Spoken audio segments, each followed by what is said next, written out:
So I had a long night of my cat waking me up repeatedly. Meow, meow, meow, meow, meow.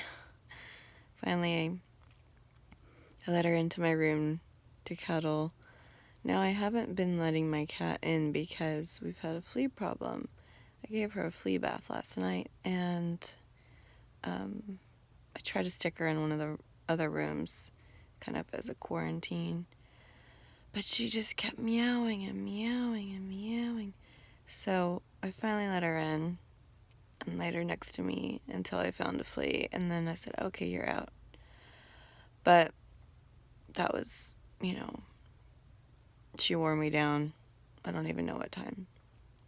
Probably like 3 or 4. No, it was like more like 6. So it had been going on for quite some time. And then Autumn also woke up.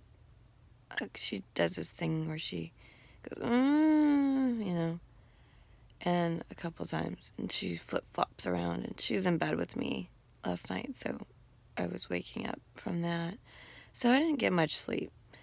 But the sleep I did get produced a dream that I don't know if it's because of all the stuff that's going on in the world, but definitely we just had a mass shooting in Las Vegas, and that was horrible.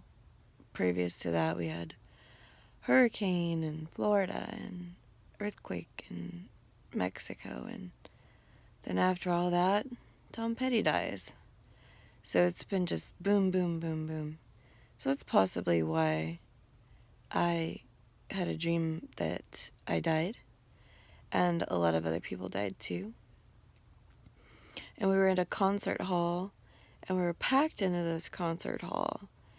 And it was one of those sort of like old Palladium style concrete, who knows how old concert houses, buildings rather. And then I had the feeling like something's not right. We're gonna fall. Like there's just too many people in here. I had that feeling. And I walked out and I sat down on the steps in front, but that didn't matter because like the entire building went down along with the steps, and everybody fell to their death that was there. And then we ended up being in this place where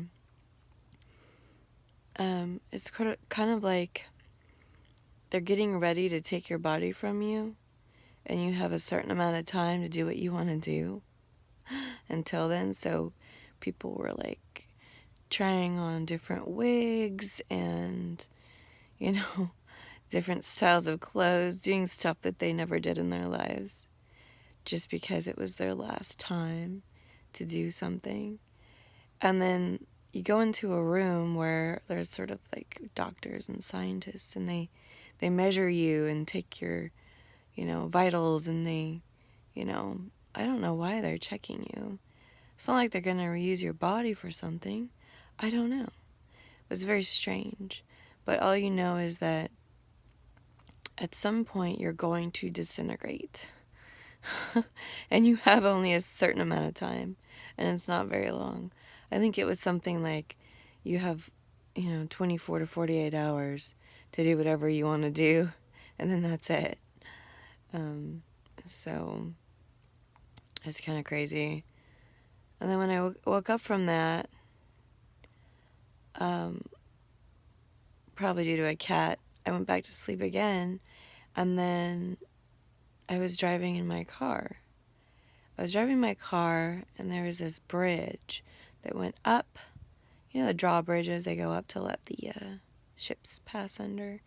And then it kept going up, up, up, up, up, up, up. And it was straight up.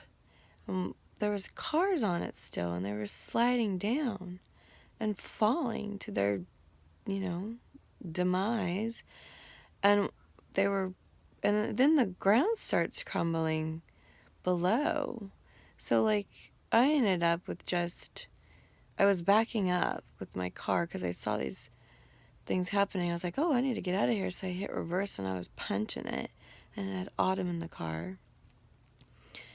And then I noticed like ground was crumbling all around us.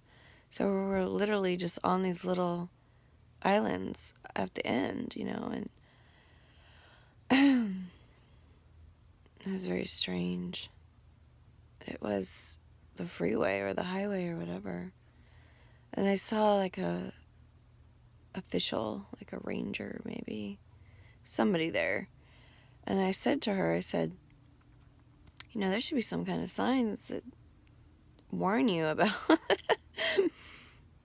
drawbridges, going straight up, and like, people were getting hurt. And I mean, she's like, yeah, I know. I mean, of course it was more than that, but that's just how the conversation went down. I said, yeah.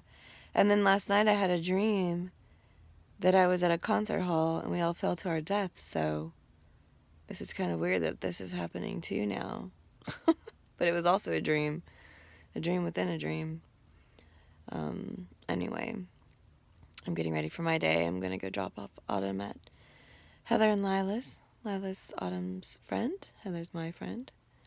I've known Heather since we were both in 8th grade, and we just happen to have daughters now that are the same age, so it's perfect. They're going to have a play date. I'm going to do some work. I'm going to do some music lessons, and yeah, that's my day. Clean my house, maybe work on some music stuff. I have to redo my website, and I need to try to book some more gigs for the next couple months. It's going to be getting into fall and winter, so of course that means maybe picking up some harvest parties for wineries, maybe some holiday parties, who knows. I do want to get more restaurants. I think that would be cool. And yeah, that's kind of like my day. So sad about what's going on in the world. I guess it's just affecting everyone in different ways, but there's a reason why we have to keep putting out positive vibes and light to combat all of the horrific stuff happening that we can't control. And turning the news on, it just depresses me. It really does. But it's life. I'm sure on the other side of the world, people who have dealt with death day in and day out possibly are more immune to it, or they know how to balance their emotions with that stuff. And I feel like for us here in the United States, we've had large amounts of time where we haven't had, in my life anyway, those type of things. It seems like it's happening more and more lately, and it seems like people are turning on each other. We don't have necessarily terrorist bombings happening every day, but we have people that live here that go crazy and are psychopaths and start shooting people and running people over and whatever, and it's just really sad. I don't even begin to understand what would make somebody do that, but just all we could do is try to keep positive and put the good vibes out and the love into the world. So it's exactly why I wrote Love Song for Humanity. Listen to it and pray.